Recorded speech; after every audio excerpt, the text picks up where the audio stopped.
को कर नमन जिन स्वरूप निज धाम। समव शरण वर्णन करूं दिव्य धनी अनुसार। भव जीवों के महाभाग्य से समव शरण रचना अनुपम। इसका वर्णन करने में गणधर सुरेंद्र भी ना सक्षम।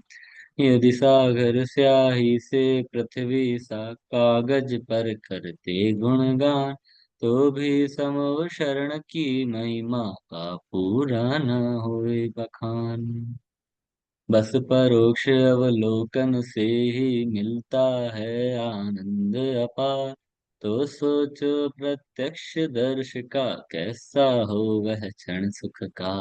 100 योजन तक रोग शोक दुर्भिक्ष सभी भग जाते हैं। नर तेरे अंश देव सब मिलकर साम्य भाव से आते हैं। कुत्ता बिल्ली सर्प नेवला जो भी शत्रु कहते हैं, तीर्थेश्वर के ही प्रताप से शत्रु मित्र हो जाते हैं। समव शरण में कर प्रवेश दर्शन हेतु जो आते हैं। अंधे बहरे लंगड़े लूले सभी ठीक हो जाते हैं। तीन लोक के रम्य भोग एक कोने में डोला करते। फिर भोगों की महिमा हम क्यों बढ़ चढ़ कर बोला करते। ढाई द्वीप में जहाँ जहाँ भी प्रभु की वाणी खिरती है। सौख्य प्रदायक ज्ञान दीप वह मोह तिमिर को हरती है। ज्ञान प्रकाशक पाप विनाशक आदि प्रभु को करूँ नमन। समव शरण के ज्ञान मात्र से अमन मार्ग में करूँ नमन। अपनी अल्प बुद्धि बल द्वारा आज कर रहा यह वर्णन। भूल चूक हो जाए अगर तो ज्ञानी करे मार्गदर्शन। महिमा आत्म स्वभाव की जागृत हो आज। सर्व जीव इस जगत के पाए समुचित राह। पाए समुचित राह। चले।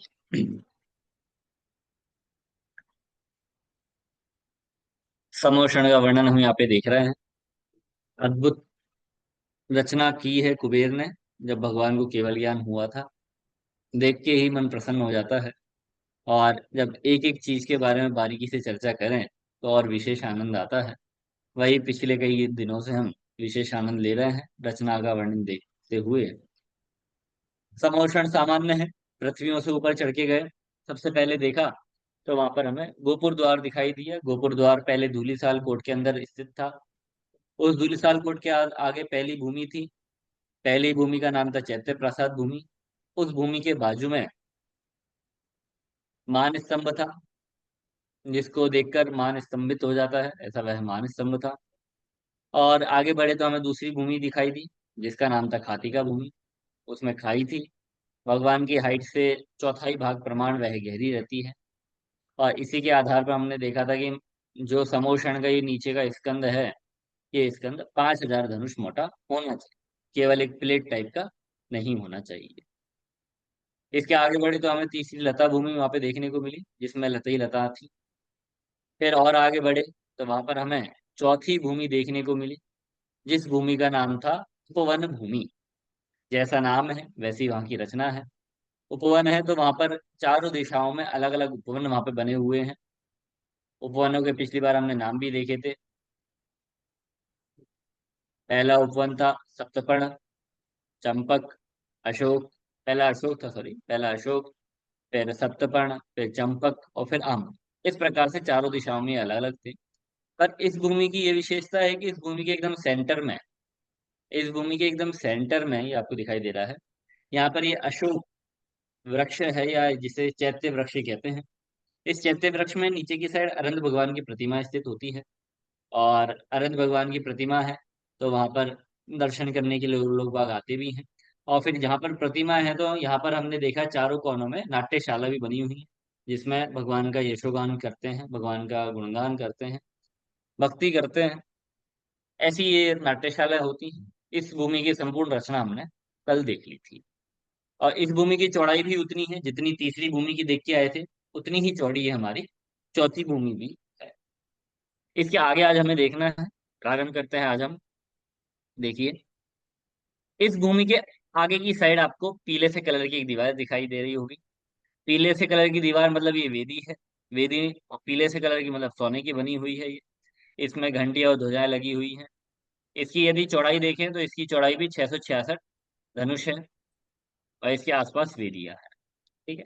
ये तीसरी वेदी पार करके हम और आगे पहुंचेंगे, तो आगे जाने पर हमें अगली पांचवी भूमि देखने को मिलती है, जो है ध्वज भूमि। अमन जी, इसमें हाँ। वापिकाएं बताना रह गए शायद। अच्छा, चौथा। हाँ हाँ, वापिकाएं। हम्म। देखिए, वापिकाएं हैं, इसमें उतर जाते हैं। और वापिकाओं की एक बहुत अच्छी विशेषता वहां पर बतलाई है। वहां पर तो ये कहा कि वापिकाओं में हमें अपने भाव भी दिखलाई देते हैं। गजब। मतलब कैसे? वहां पे लिखा है, यदि जो नहा लेता है उसे एक भाव दिखलाई देता है। मतलब वापिकाओं में जो जल होता है ना, जल, जल में किसी ने डुबकी लगा ली, तो डुबकी लगाने के बाद उसको एक भाव दिखाई दे जाता है। और जो इन वापिकाओं में केवल ऊपर से देखते हैं जल में, तो उनको अपने सात भाव दिखलाई देते हैं। और भामंडल का तो आप सभी ने सुना ही है कि भामंडल में भी अपन को सात भाव दिखलाई देते हैं। इसके अलावा एक तीसरी जगह और है, वो है दर्पण नाम का मंगल द्रव्य। जो आठ मंगल द्रव्य अपन पढ़ते हैं ना, जो गोपुर द्वारों के ऊपर था, तो वहां पर जो मंगल द्रव्य हैं, उन मंगल द्रव्यों में भी हमें अपने भाव दिखलाई देते हैं। तो ये तो अपन को ख्याल में आया, तो तीन जगह देखिए टोटल अपने भाव दिखलाई देते हैं। एक तो अपन को पूर्व में अपन ने सुना ही है, भामंडल। उसके अलावा दो नए हैं। एक अष्ट मंगल द्रव्यों में जो दर्पण नामक मंगल द्रव्य है, उस मंगल द्रव्य में भी भव दिखलाई देते हैं।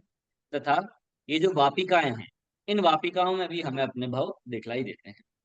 और वापिकाओं में एक नई विशेषता ये है कि इसमें यदि जो डुबकी लगाता है उसको केवल एक भव दिखलाई देता है, और जो इसमें केवल देखता है उसको सात भव दिखलाई देते हैं।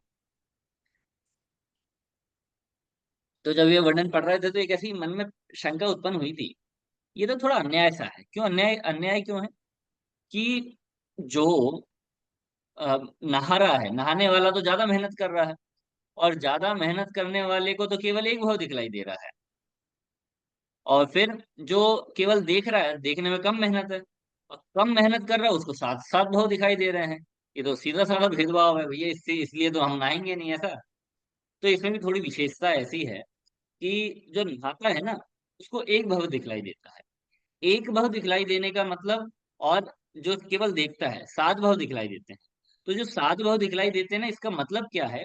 इसका मतलब ये है कि मान लीजिए जैसे अपना अभी मनुष्य भाव है ना, तो ये एक भाव हो गया। इसके पहले मान लीजिए देव थे, तो वो देव भाव मतलब केवल इतना ज्ञान में आएगा कि आपकी पूर्व, इससे पूर्व पर्याय कौन सी थी, देव की थी। जैसे अपन कहते हैं ना कि भगवान महावीर के 10 10 भाव, इससे पहले वो स्वर्ग में देव थे, वो उससे पहले राजा थे, उससे पहले देव थे, उससे पहले राजा थे। तो ये केवल हमें जैसे भाव दिखलाई दे रहे हैं, तो वैसे ही आप यहाँ पे समझेंगे, जो सात भाव दिखलाई देते हैं ना, तो सात में एक तो वर्तमान का हो गया, और तीन भाव भूत के हो गए, और तीन भाव भविष्य के हो गए। तो भूत और भविष्य के भाव कैसे दिखलाई देंगे? केवल इतना पता चलेगा कि हम इससे पहले कहाँ थे। देव में थे, उससे पहले कहाँ थे भैया, भूमि में, तो उससे पहले कहाँ थे कि भैया मनुष्य गति में ही थे। तो इस प्रकार से हमें केवल वो भव पता चलेंगे। ऐसी आगामी काल के, कि आगामी काल में हमारे कौन कौन से भव होने वाले हैं, वो भी जस्ट आगे ये तीन भव ही ज्ञात हो पाएंगे इनसे, वो। और मान लीजिए अगले भव में कोई मोक्ष जा रहा है, तो उसको तीन दिखेंगे ही नहीं, क्योंकि उसके तीन भव है ही नहीं। जिसके जितने भव होंगे उसको उतने भव दिखलाई देंगे। इसकी ऐसी व्यवस्था है। ठीक है ना? और जो एक भाव वाली बात है, एक भाव वाली बात में आप समझना ऐसा कि एक भाव में उनको ये अनुमान हो जाएगा कि उनके आगे पीछे की कैसी कैसी घटनाएं घटने वाली हैं। मतलब अभी तो केवल जब हमने सात भाव देखे, तो सात भाव में तो केवल एक मोटा मोटा भाव दिखलाई दे रहा है, पर्याय दिखलाई दे रही है, कौन सी पर्याय है। पर जब नहा रहे हैं, नहाने में केवल एक भाव दिखाई दे रहा है, वो एक भाव भी होगा वर्तमान वाला। वर्तमान में उनको घटनाएं ख्याल में आ जाएंगी कि भैया हमारे साथ कैसी कैसी घटनाएं घटी थी, आगे कैसी घटनाएं घटने वाली हैं। मतलब एक प्रकार से जिसे हम ज्योतिषी कहते हैं ना, ज्योतिष, कि जान लेंगे भैया आगे का भविष्य का। तो वो चीज हमें यहाँ पर दिखलाई देती है कि हमारे साथ क्या क्या कैसे कैसे होने वाला है। तो यदि अपन में से किसी को जिज्ञासा होगी भैया हमारे भविष्य में क्या होने वाला है, तो समोषण में चलेंगे, वापी गांव में डुबकी लगाएंगे, और डुबकी लगा के हम जान लेंगे कि भैया हमारे साथ क्या होने वाला है। ज्यादा कुछ नहीं होगा, बस इतना ही होगा कि हमें पता चलेगा कि भैया हमारा आगे का भाव है ही नहीं। क्या होगा तो एक आध दो भाव में हम जाने वाले हैं। इससे ज्यादा और क्या होगा। हम नहीं जाएंगे मोक्ष तो कौन जाने वाला है। तो अच्छे ही दिखने वाला है हमें वहां पर। तो निश्चिंत हो जाए कि ऐसी ये वापिकाएं हैं जिसमें हमें अपने भाव दिखलाई देते हैं। इसके साथ दर्पण नामक मंगल द्रव्य और भामंडल जो भगवान के पीछे रहता है, ये चीजें रहती हैं। तो ये भाव वाला प्रकरण। ठीक है। चल आगे बढ़ते हैं। पुराने में किसी को कोई प्रश्न हो तो पूछ सकते हैं, फिर अपन आगे बढ़े।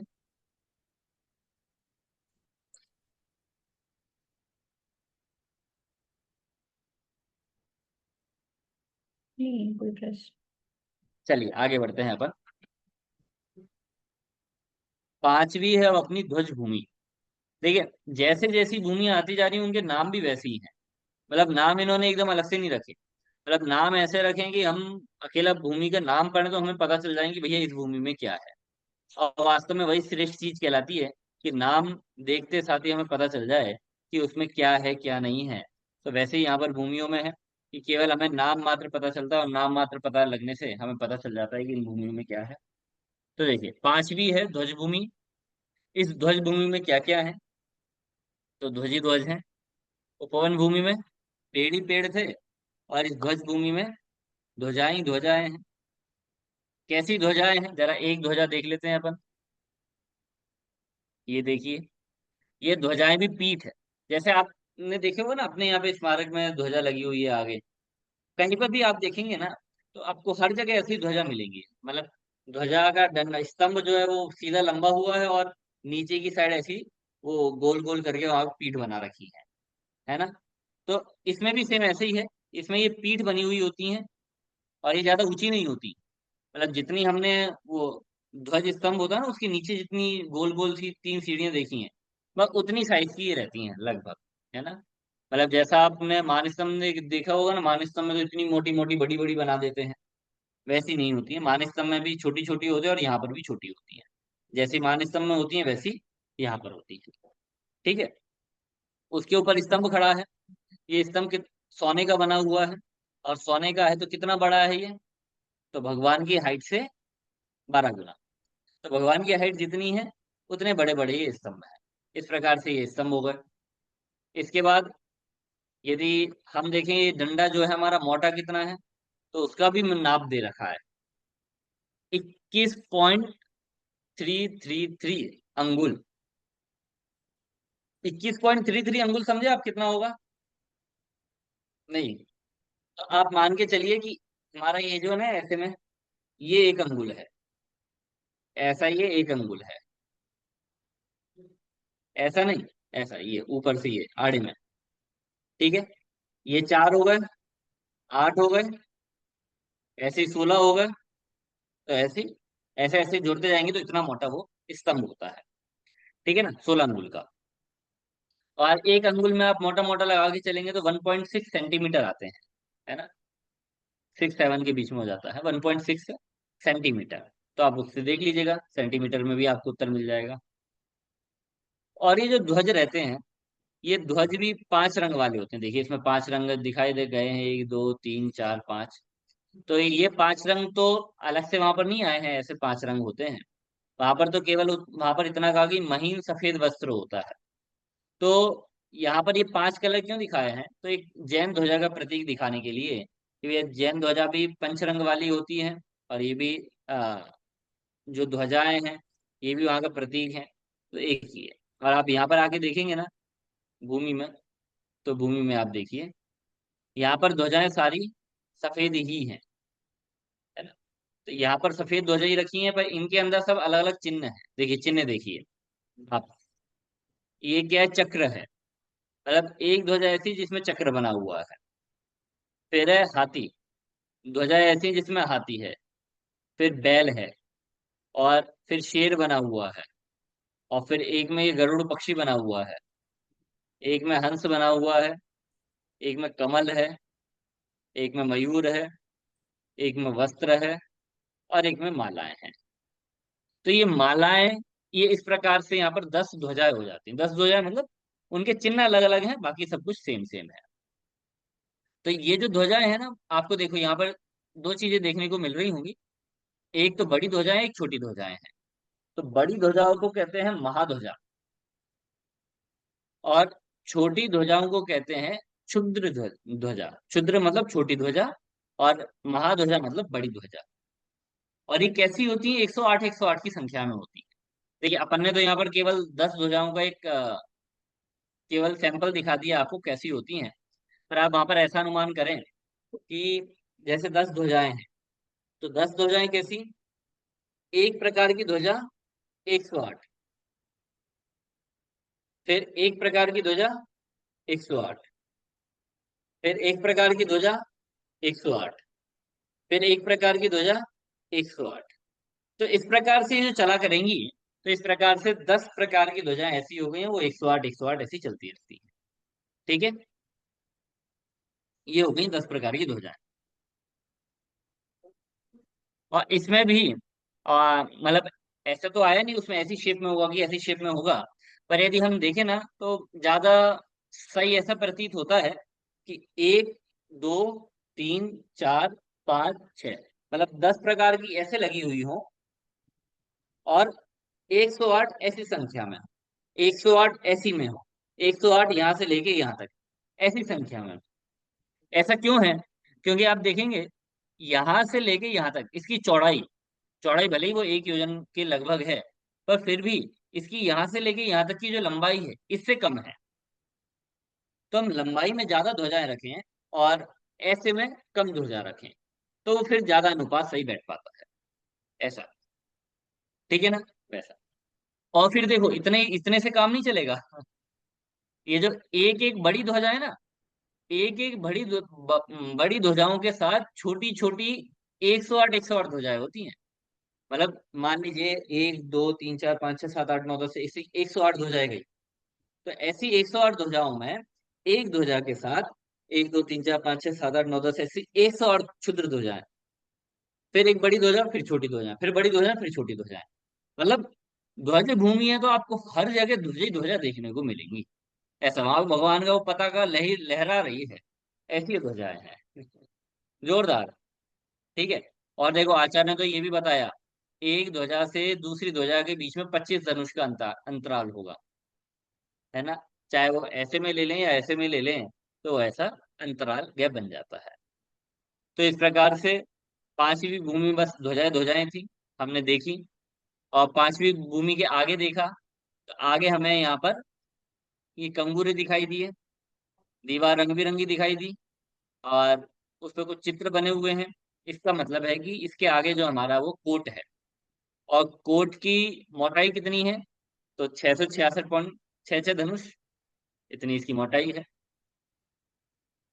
इस प्रकार से हमने पूरी ध्वज भूमि को घूम लिया, सारे ध्वजाओं को देख लिया है, बहुत अच्छे से देख लिया। इसके बाद हम उस गेट से आए थे, मान लीजिए इस गेट से निकल रहे हैं, फिर दोबारा से महावीथी में पहुंच गए। ये महावीथी से 108 हजार चारों दिशाओं में मिला के एक दिशा का है ये सेटअप। एक दिशा का मतलब एक दिशा में 1008 है, 1008 नहीं, 108। एक दिशा में 108, दूसरी में 108, तीसरी में 108, ऐसा।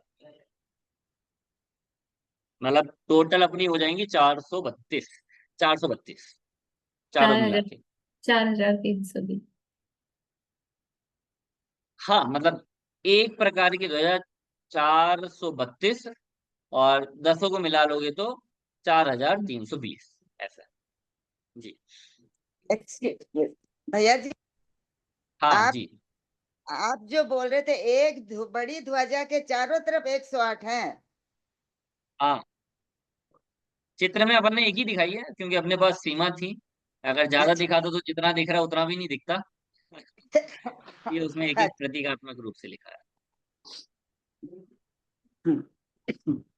यानी एक बड़ी ध्वजा के साथ 108 अलग हैं, और वो बड़ी ध्वजाएं खुद अपने आप में 108 हैं। है। हाँ हाँ बिल्कुल।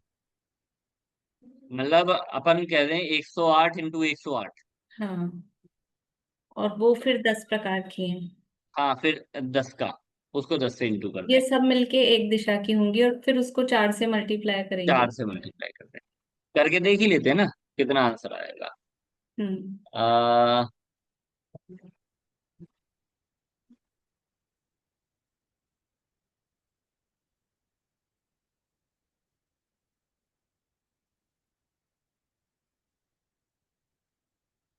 अरे कैलकुलेटर शो हो रहा है क्या इस पे स्क्रीन पर? नहीं, ये तो आ रहा है 4,66,560। 108 इंटू 108 इंटू 10 इंटू 4। ये अच्छा अच्छा। एक बार जैसे एक ध्वजा के साथ अपनी है 108, तो 10 ध्वजाओं के साथ इंटू 108 करते हैं अपन। तो ये अपन ने 108 की, तो ये हमारे पास आंसर आ गया। ए सॉरी सॉरी, दोबारा से करते हैं। एक प्रकार की ध्वजा से लेते हैं, एक प्रकार की ध्वजा है 108, और हम्म। हर एक ध्वजा के साथ है 108। हम्म। तो एक दिशा में एक प्रकार की छोटी बड़ी मिला के इतनी ध्वजाएं होंगी, और फिर इतनी ही 10 प्रकार की हैं, तो इसमें हम इंटू कर देंगे 10 से। तो टोटल आंसर आ जाएगा इतना। मतलब एक दिशा में हमारे पास 1,16,640 ध्वजाएं। हम्म। अब संपूर्ण दिशाओं की निकालनी है, तो इसको ही हम इंटू करेंगे 4 से। ये हम्म। हमने इसको इंटू कर दिया 4 से। तो टोटल हमारे पास आ गया 4,066, 4,66,560। मतलब टोटल ध्वजाएं हमारे पास इतनी, ऐसा। पर ब्लाक सारी इसमें रहती हैं। इसमें भी वो और प्लस होंगी। कौन सी प्लस जो होंगी? जो मेन है ना, एक के साथ अपन ने 108 गिनी है, लेकिन जो खुद है मेन ध्वजा, वो जो अच्छा अच्छा अच्छा अच्छा, वो हाँ भी हाँ हाँ। प्लस होंगी। वो मीन वाली रह गई, सही कह रहे हैं आप। हाँ। हाँ। तो अभी तो ये सारी क्षुद्र क्षुद्र हुई हैं। हाँ, तो इतना हम यदि उसमें रखें, ज्यादा हो गया। वो होंगी एक। तो एक दिशा में 10, मतलब 108 को इंटू करते हैं 10 से। 10 से, हाँ। तो ये हो गई एक दिशा की।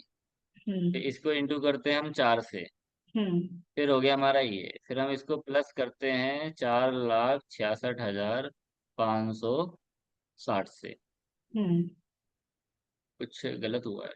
4,66,560 एक कम आया। हम्म। हम्म। तो टोटल इतनी हुई है, हाँ। 4,70,880। हम्म। हाँ ये सही है।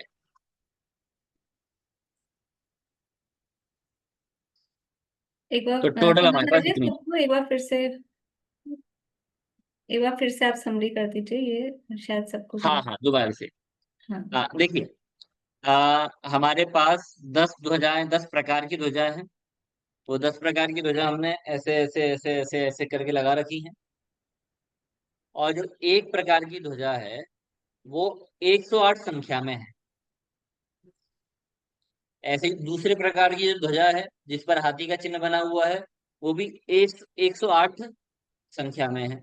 ऐसे ही जो तीसरी ध्वजा जिस पे बैल का चिन्ह बना हुआ है, वो भी 108 की संख्या में है।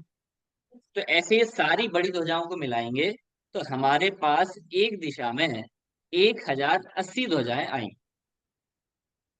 ठीक है, 1,080 ध्वजा बड़ी बड़ी हुई। पर हमारी हर एक ध्वजा के साथ 108 ध्वजाएं और हैं। तो हम सीधा ये भी कर सकते हैं हम्म। कि सीधा कि 1,080 को हम 108 से इंटू कर दें। 1080 को हम इंटू कर दें हम्म। 108, 108 से, क्योंकि हमारे पास 108 ध्वजाएं हैं।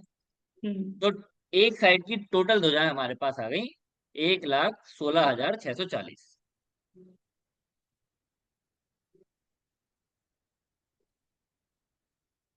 और इसमें हम वो 1,080 और ऐड करेंगे, हाँ। क्योंकि ये अलग है। ये हुई हमारी टोटल एक दिशा की। और फिर इतनी ही हमारी चार दिशा की हैं। तो चार दिशा की हमारी इतनी हो गई 4,70,880। तो इस प्रकार से हमारी टोटल ध्वजा हो गई। टोटल ध्वजा हमारे पास इतनी है। भैया जी छोटी बड़ी सभी ध्वजाएं हैं। हाँ, छोटी बड़ी सभी ध्वजाएं मिला के इतनी है।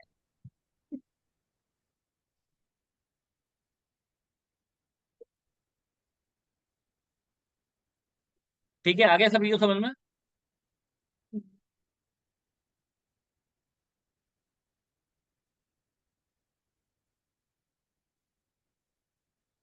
चलिए फिर आगे बढ़े अपन। आगे बढ़ते हैं छठवीं भूमि में। छठवीं भूमि, पांचवी भूमि से हम निकल के आए महावीथी में। वहां से थोड़ा आगे आए निकल के। तो निकल के आए, बाजू में देखा भैया यहाँ पर तो बड़े बड़े अक्षरों में लिखा है छठवीं कल्प भूमि। तो कल्प भूमि से हमें सीधा कल्प वृक्ष ख्याल में आया कि मतलब इस भूमि में क्या होने चाहिए, कल्प वृक्ष होने चाहिए। हमने थोड़ा गेट से अंदर को देखा, ढूका थोड़ा सा।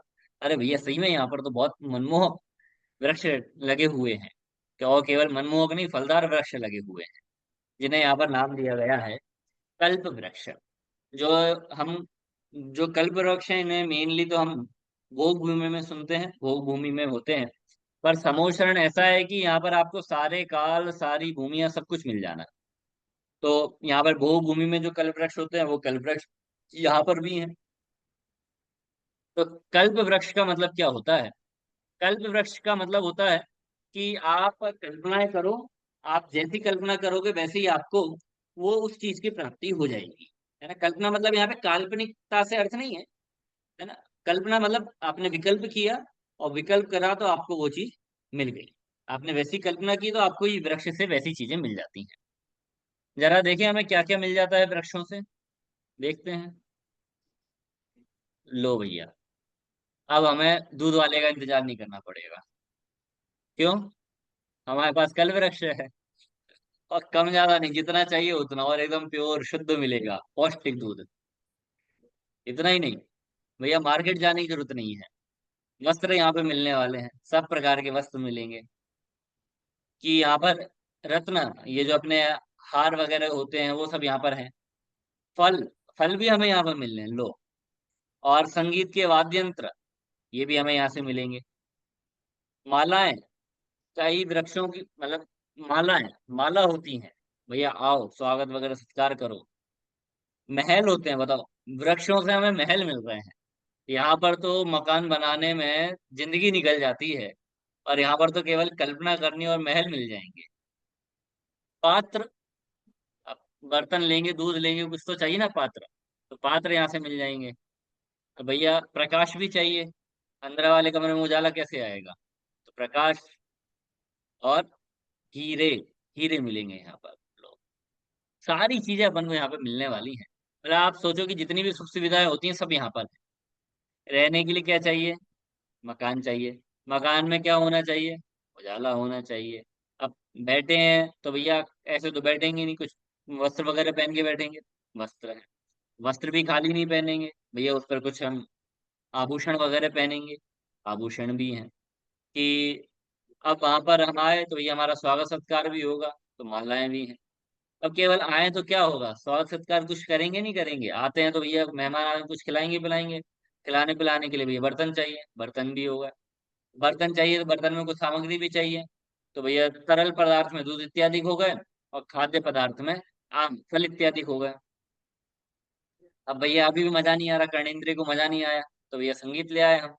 संगीत भी यहाँ पर हो गया। हमने देखा और भी कुछ कमी है, ये धन संपत्ति नहीं है। है ना भैया, हीरे माणी देखो हमारे तो घर ही उनसे बना हुआ है। तो इस प्रकार से जो भी हमारी आवश्यकताएं होती हैं, दैनिक दैनिक की आवश्यकताएं, वो सारी दैनिक आवश्यकता हमारे यहाँ पर इन कल्प वृक्षों से पूरी होती हैं। ऐसे ये 10 प्रकार के कल्प वृक्ष होते हैं। और ये 10 प्रकार के कल्प वृक्ष भी 108 की संख्या में होते हैं। ध्वजाएं तो हैं ही, ये भी बस इनके पास छोटे क्षुद्र कल्प वृक्ष नहीं होते, ये कल्प वृक्ष यही हैं। ठीक है ना। इसमें एक बड़ा होता है, बाकी सब एक छोटे छोटे ऐसे कह लो आप। तो ये भी ऐसे 1 2 3 4 5 6 7 8 9 10, ऐसे 10 हो गई है। और एक की 108, दूसरे के 108, तीसरे के 108, चौथे के 108, ऐसे ये सब हो जाते हैं। है ना। तो इस प्रकार से ये 10 प्रकार के कल्प वृक्ष होते हैं। ठीक है। 10 प्रकार के कल्प वृक्षों के नाम तो साधारण है, यदि आप इनमें देखोगे तो आपको इनमें ही मिल जाएंगे। है ना। जैसे जहां से उजाला आ रहा है वो दीपांग हो गया, माला है तो मालांग हो गया। और बर्तन है, बर्तन का नाम क्या है, एक मिनट देख के बताता हूँ मैं आपको।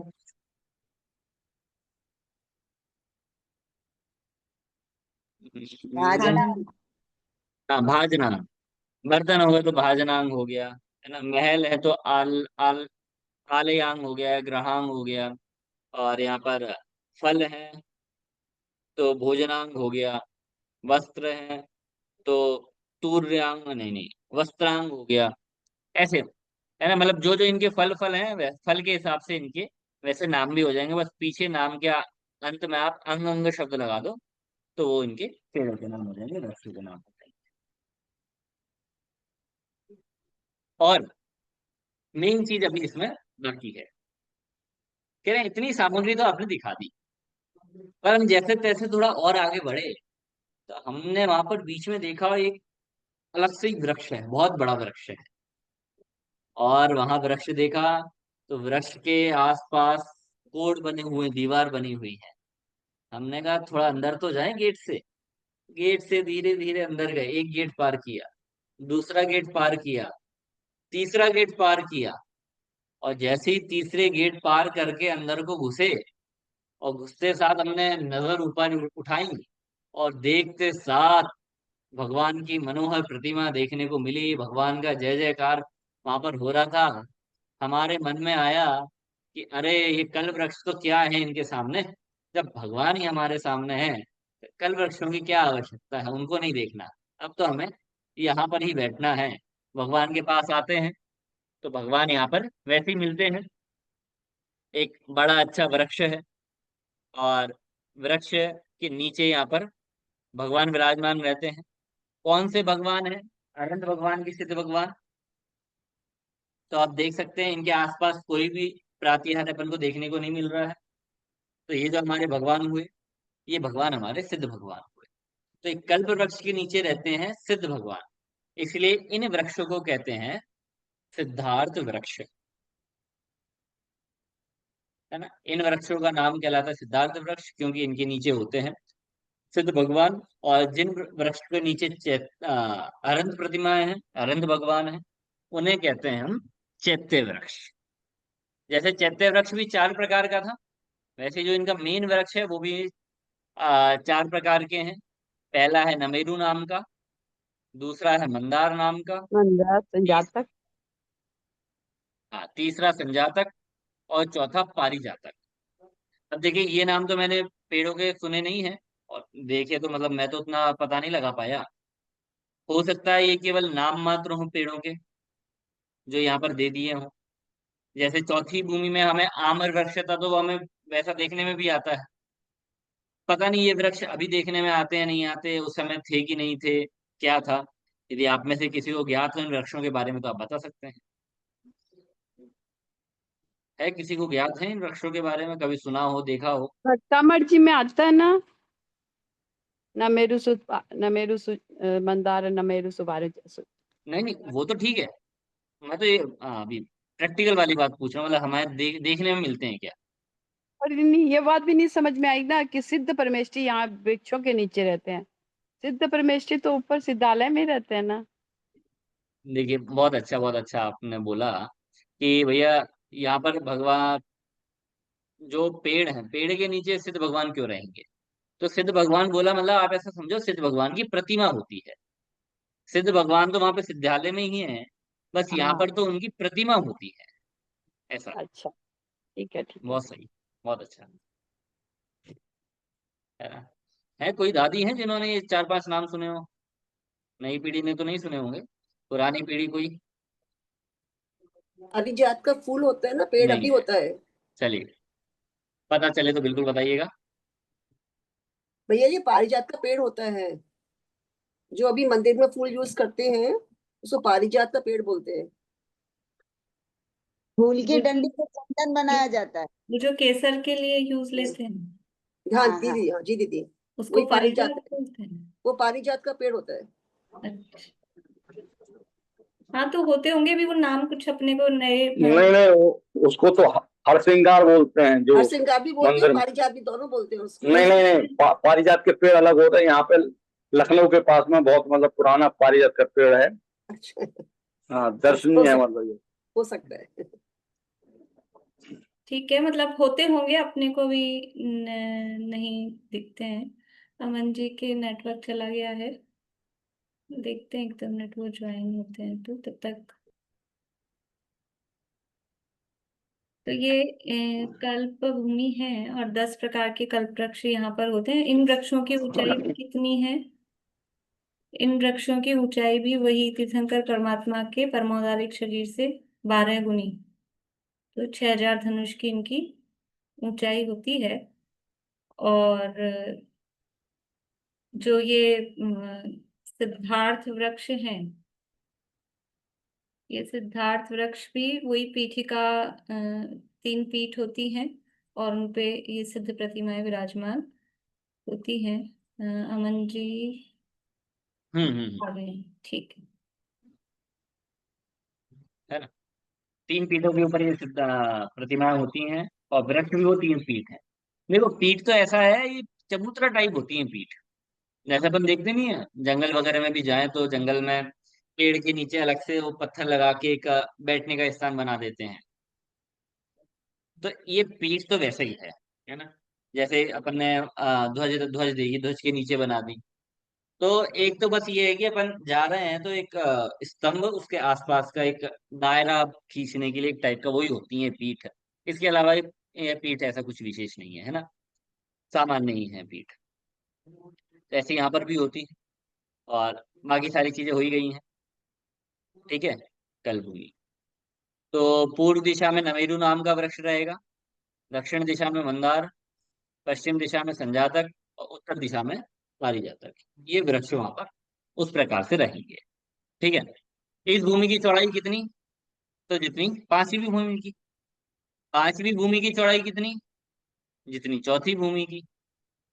चौथी भूमि की चौड़ाई कितनी? तो जितनी तीसरी भूमि की। तीसरी भूमि की चौड़ाई कितनी? हाँ। अब यहाँ पर दूसरी के साथ नहीं लगेगा, यहाँ पर हम चेंज करके बोलेंगे भैया दूसरी से दुगुनी। ऐसा। ठीक है ना, मतलब पहली और दूसरी को मिला के तीसरी होती है। अर्थात कितने धनुष हुई? 7332 धनुष ये चौड़ी होती है। ठीक है। और इसके सामने दीवार देखिए, प्लेन दीवार है, मतलब वेदी कहेंगे इस दीवार को अपन। घंटियां हैं, ध्वजाएं हैं, पर इसका कलर अलग है। ये जो वे वेदी है, ये चांदी की बनी हुई है। चांदी की, है ना। चांदी की वेदी ये बनी हुई है। और इस वीथी से हम थोड़ा आगे निकले तो हम पहुंचेंगे महावीथी में। महावीथी में पहुंचने के बाद हमें पहले ये सातवीं भूमि मिलेगी।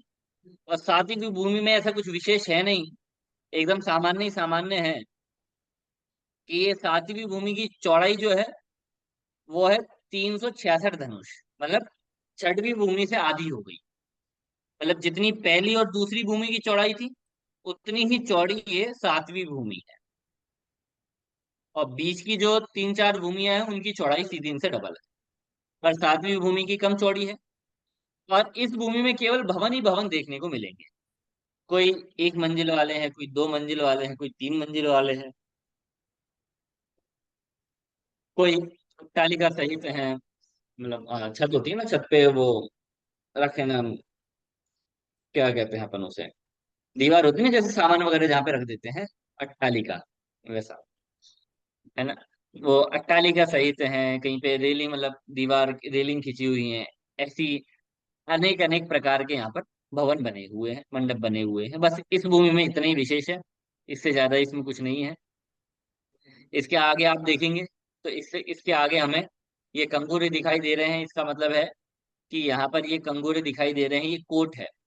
पर ये कोट किससे बना हुआ है? ये कोट है स्फटिक मणि से बना हुआ। अब तक हम तीन कोट देख के आए थे, वो तो अनेक रंग में थे, पर ये वाला जो कोट है, ये वाला कोट स्फटिक मणि से बना हुआ है ना।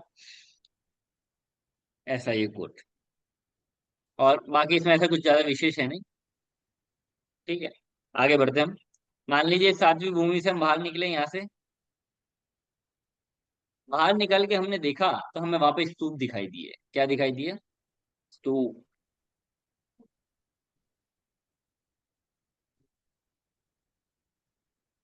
हम्म, ये हमें वहां पर स्तूप दिखाई दिए, महावीथी पे। कैसे ये स्तूप है? तो वहां पर तो बस इतना बोला कि ये जहाँ पे स्तूप है ना, ये स्तूप मेरु पर्वत के समान है। अलग से ज्यादा वर्णन इसका नहीं है। आकार के बारे में तो बस इतना बताया कि मेरु, सुमेरु पर्वत के समान, जैसे सुमेरु पर्वत है तो वैसे ये मेरु भी है। तो अपन ने भी वैसे ही प्रयास किया बनाने का कि सुमेरु पर्वत जैसा वैसा ही अपना मेरु है। और जहाँ पे ये मेरु होते हैं ना, उस स्थान को कहते हैं कल्याण जयांगण या विजयांगण। मतलब यहाँ पर भगवान की जय जयकार होती है। आदिनाथ भगवान अंदर है, आदिनाथ भगवान की जय हो जय हो जय हो, ऐसी गूंज उठती रहती है। जैसे माने ना अपन मंदिर के अंदर प्रवेश करते हैं ना, तो वहीं से बाहर से ही बोलते हैं कि भाई आदिनाथ भगवान की जय हो, अनंतान से परमेष्टि भगवंतों की जय हो। जैसा वहां भी बोलते हैं सेम जैसा यहाँ पर ही है। तो ऐसा ही है यहाँ पर, है ना। तो कल्याण जयांगण और विजयांगण, ये इसके नाम है भूमि के, मतलब जिस भूमि पर ये स्तूप होते हैं ना, तो वहां पर। तो किस भूमि पर ये स्तूप है? तो जैसे पहली भूमि ऐसी चल रही है, तो पहली भूमि के बीच में जो महावीथी आई, उस महावीथी में मान स्तंभ होता है। वैसे ही जो आखिरी की सातवीं भूमि है, ये सातवीं भूमि के बाजू में जो महावीथी है, उस महावीथी में ऐसे लाइन से ये स्तूप लगे रहते हैं। कितने स्तूप होते हैं? तो 9 स्तूप होते हैं। पहला है लोक स्तूप, दूसरा है मध्य लोक स्तूप, तीसरा है मंदार स्तूप, चौथा है कल्प वास स्तूप, पांचवा है ग्रेवियक, छठवा है अनुदिश, सातवां है सर्वार्थ सिद्धि, आठवां है सिद्ध स्तूप, और नौवां है भव्य कुट स्तूप। देखो समोशरण में तो जाके मजा आ जाता सही में। क्यों मजा आ जाता है? कि अभी आप सबको तीन लोग की रचना जाननी पड़ रही है, तो आपको तत्वार सूत्र के सूत्र पढ़ने पड़ रहे हैं। तो पहले तो भैया संस्कृत समझनी पड़ेगी आपको, फिर संस्कृत से जब भाभी आपको एक एक सूत्र का अर्थ बताएंगी, फिर आप अर्थ से उसकी कल्पनाएं करोगे, भैया यहाँ यहाँ होता है। तो बहुत मेहनत लगेगी काफी, और काफी समय भी लगेगा। आपका स्वर्गलोक प्रारंभ होने वाला है अभी। तो स्वर्ग में आपको एक एक चीज क्रमशः पढ़नी पड़ेगी, पढ़ना पड़ेगा, समझना पड़ेगा, बार बार रिपीटेशन करना पड़ेगा। और ज्यादा कुछ नहीं ना, तो आप तो समूह शरण में चले जाओ, और समूह शरण में जाकर वहां पर दिव्य ध्वनि तो आप अभी इसके बाद सुनोगे। अभी दिव्य ध्वनि तो सुनी नहीं है, उसके पहले ही हम तीन लोग के दर्शन कर लेंगे। सोचो आप, ऐसा कहाँ होगा? मतलब स्तूप में गए हम, और स्तूप में जाने पर जैसा वो आता है ना, एक चश्मा लगा लेते हैं, क्या कहते हैं, वीआर चश्मा कहते हैं, कौन सा चश्मा कहते हैं, जिसे 3D व्यू दिखता है। ऐसा लगता है कि भैया जहाँ पे पिक्चर चल रही है जंगल है, जंगल के बीच में ही हम बैठे हुए हैं। सेम वैसा ही यहाँ पर होता है। ये स्तूप होते हैं, स्तूप के यहाँ पर चारों दिशाओं में गेट होते हैं, और गेट के अंदर से हम गए तो वहां पर प्रतिमाएं भी होती हैं इनके अंदर, और प्रतिमाओं के वहां पर दर्शन करते हैं। और बाकी देखते हैं ऐसे में वहां पर हमें एक बहुत विशाल 3D पिक्चर वहां पे देखने को मिलती है। तीन लोग कैसा है? मध्य लोक में आए तो हम तो केवल इतना ही एरिया देख पा रहे हैं, मध्यलोक, वहां पर जाने पर हमें पूरे मध्यलोक की संरचना दिखाई देती है। आप सोचो कि कोई कहता है कि भैया मानुषोत्तर पर्वत के बाहर नहीं जा सकते, देख सकते हैं कि नहीं देख सकते जाके? अपन भी देख सकते हैं, केवल आगम के माध्यम से नहीं, साक्षात यहाँ पर। कैसे? कि भैया समोशरण हमारे यहाँ पर है, और समोशरण पूरे मध्य लोक की रचना है। लो भैया, हमने देख लिया, यहाँ पर ये समुद्र है, यहाँ पर ये समुद्र है, नाम बता, उनके नाम देख लिए, ये तृष्णाड़ी है, इसके बाद खाली पड़ा हुआ पूरी रचना हम पता लगा लेते हैं। और सूर्य चंद्रमा में इतने घुमाने पड़ रहे हैं, तो यहाँ पर घुमाने की हमें जरूरत ही नहीं पड़ेगी। मंदार मेरू, सॉरी मंदार स्तूप, 5 मेरू की रचनाएं हमें यहाँ पर दिख जाती हैं। कल्पवास, 16 स्वर्ग की वहां पे रचनाएं दिख जाती हैं। ग्रैविएट, 9 ग्रैविकों की रचना दिख जाती है। 9 अनुदिश, उनकी रचनाएं कैसी हो? अब देखो, इनकी रचना अपन को विशेष नहीं पता कैसी होती है। अभी आप पढ़ोगे तो उसमें भी इतना विमान है, इतना चौड़ाई लंबाई चौड़ाई आएगा, इससे दूर ये इतना इतना है। बहुत, मतलब एक कल्पना से परे ही चीजें हैं। यहाँ पर जाएंगे तो हमें पता चलेगा भैया ग्रैविक कैसे होते हैं, उनके विमान कैसे हैं वहां पर। और सरवार सिद्धि स्तूप, लोग वहां पर हम ये भी देख लेंगे, सरवार सिद्धि में जो देव बैठे हुए हैं 33 सागर तक, वहां पर कैसी तथ्य चर्चा करते हैं। हमें लगता है ना 33 सागर तक क्या करते होंगे भैया, हमारा तो 1 घंटा हो जाता, तो 1 घंटे में ही लगता है कि भैया और कितना बताओ, इतना सब तो बता दिया। तो काम लो, और वहां पर वो 33 सागर तक ही कहा चर्चा करते जा रहे हैं, क्या क्या होता होगा। तो सबका ज्ञान हमें इन स्तूपों को देखकर हो जाता है। सिद्ध स्तूप, लो भैया सिद्धों के भी दर्शन कर लिए हमने। नहीं जा सकते ना हम सिद्धालय में बिना सिद्ध बने, तो एक तो आप निगोद बन के जा सकते हो, जब आपको कोई ज्ञान नहीं होगा, तो वो तो हमें मंजूर है नहीं। और सिद्ध बन के जाएंगे तो अब तो हम वहां का आनंद ही उनका देखेंगे, या तब तो अपना आनंद लेंगे। अभी तो हमारी बीच की अवस्था है, ऐसे में हम वहां पे सिद्ध का दर्शन कर सकते हैं कि नहीं कर सकते? कह रहे हैं भैया सिद्ध स्तूप है, आपको हम सिद्ध शिला पे भी ले चलेंगे, सिद्ध शिला की कैसी रचना है वो भी दिखा देंगे, कितनी लंबी चौड़ी है, उससे ऊपर कितनी वातवलय हैं, और कहाँ पर सिद्ध भगवान रहते हैं, सबसे बड़े सिद्ध भगवान कितने, सबसे छोटे सिद्ध भगवान कैसे कैसे वहां पर एक समान रहते हैं, सारी की सारी रचनाएं आपको यहाँ पर देखने को मिल जाएंगी।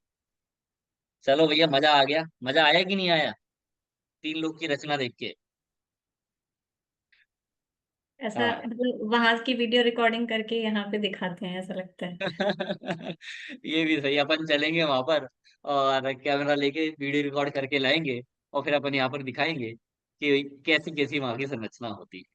मतलब वो जोरदार होता है, आप कल्पना करके देखो, एक अलग ही आनंद आता है। और ये होते भी कैसे हैं, आप ऐसा मान के चलो कि लाइन से होते हैं, 1 2 3 4 5 6 से 9 ऐसे लाइन से होगा। लाइन से मतलब अपनी महावीति ऐसी लंबी जा रही है ना, ऐसी लंबी, तो यहाँ से ये ऐसी 7वीं भूमि जा रही है, तो 7वीं भूमि के यहाँ पर ये 9 स्तूप ऐसे होते हैं। और 9 स्तूप, एक स्तूप ये और हो गया, ये दूसरा स्तूप ये हो गया, इनके बीच में ये जो जगह है, ये जगह है ना, जगह के बीच में तोरण ऐसी बनी हुई होती है। तोरण मतलब आप समझ गए ना, एक स्तूप से दूसरे स्तूप तक जाएंगे तो हमें जो छत मिलती है, मतलब जैसे एक स्वागत नहीं करते हैं, वे आपके स्वागत के लिए हम ये पूरा टेंट टप लगा रखा है, नीचे कारपेट बिछा रखी है, ऐसा। तो वैसे ही है, एक स्तूप से लेके दूसरे स्तूप तक जब जाते हैं, तो लगभग 100 इतनी तोरण वहां पर बनी होती हैं। उन तोरणों में से मतलब उतना गैप होता है, वहां से दूसरे स्तूप में वहां के दर्शन किए, वहां से तीसरे स्तूप में वहां के दर्शन किए, फिर चौथे स्तूप, ऐसे करते करते हमारे 8 स्तूप पूरे हो जाते हैं। हो गए 8 स्तूप सबके पूरे? हो गए। अब 9वें स्तूप पे बढ़े कि नहीं बढ़े? भव्य कूट स्तूप, हाँ, काम तो यहाँ पर ही होना है। अब तक तो हमें मजा आया, 3 लोग का मजा आया, पर अब भव्य कूट स्तूप को देखकर हमें अपना अंदर का आनंद आएगा। क्यों आनंद आएगा? कि भैया जिसने इस भव्य कूट स्तूप को देख लिया, इसका मतलब वो भव्य है। और जो इस भव्य कूट स्तूप को नहीं देख पाता है, समझना वो अभव्य है।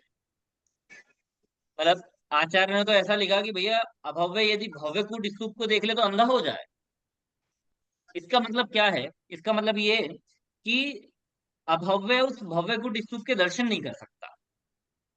भव्य कूट स्तूप का तेज इतना रहता है कि भैया वो यहाँ पर आ ही नहीं पाते हैं, वो कहीं ना कहीं इधर उधर ही रहते हैं।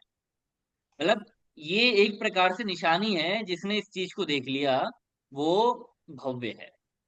जैसा कई बार ऐसा नहीं होता कई पिक्चरें आपने देखी होंगी, कुछ खजाने वाली ऐसी, कि भैया उनको खजाना खोजना है, तो पता नहीं कितने यहाँ से जाते हैं, वहां से जाते हैं, यहाँ से जाते हैं, वहां से जाते हैं, तो किसी के हाथ में एक चीज लग गई, इसका मतलब है कि भैया तुम तो खजाना प्राप्त कर सकते हो, दूसरों के हाथ में नहीं लगी मतलब तुम नहीं कर सकते। तो ऐसे ही हमारा ये है कि भैया जिसने इस भव्य कुटीर स्तूप को देख लिया वो खजाना प्राप्त कर सकता है, भव्य है, निश्चित रूप से मोक्ष जाने वाले हैं, और जो नहीं देख पाते वो भव्य है। तो हम तो भव्य हैं, इसलिए हम तो क्यों पीछे रहे, हम दर्शन पहले कर लेते हैं। और हमारा तो उल्टा चलता है, हम तो उल्टे दर्शन करते हैं, मतलब बाकी रचनाएं तो हम बाद में देखेंगे, सबसे पहले हम आएंगे तो सीधा आखिरी स्तूप पे जाएंगे, पहले भैया भव्य कुटीर स्तूप के दर्शन कर लो, क्यों अपनी सील लगवा लो है, चादर का जैसा ठप्पा लगता है ना वैसे अपने पे ठप्पा लगवा लो कि भैया हम तो भव्य हैं, देखो हम तो जा सकते हैं, ऐसा। तो हम यहाँ पर आए हैं और हमें पता चल गया कि भैया हमारे पर तो भव्य नाम का ठप्पा लगा हुआ है और हम भव्य हैं। और अब हम यहाँ से अंदर जाएंगे और अंदर जाकर अंदर साक्षात तीर्थंकर देव भगवंत विराजमान है, उनके वहां पर हम दर्शन करेंगे। दर्शन का इंतजार आपको होगा बहुत, और अभी आपको 23 घंटे रुकना पड़ेगा। अगले कल हम 1:30 बजे से प्रारंभ करेंगे, 1:40 जो आपका समय है उतने बजे से कल हम 8वीं भूमिका देखेंगे। और मेन तो काम इसी का है, यहीं पे हमको देखना है क्या कैसे क्या होता है, तो यहाँ पर हम वो चीज कल देखेंगे। अभी अपन यहाँ पे विराम।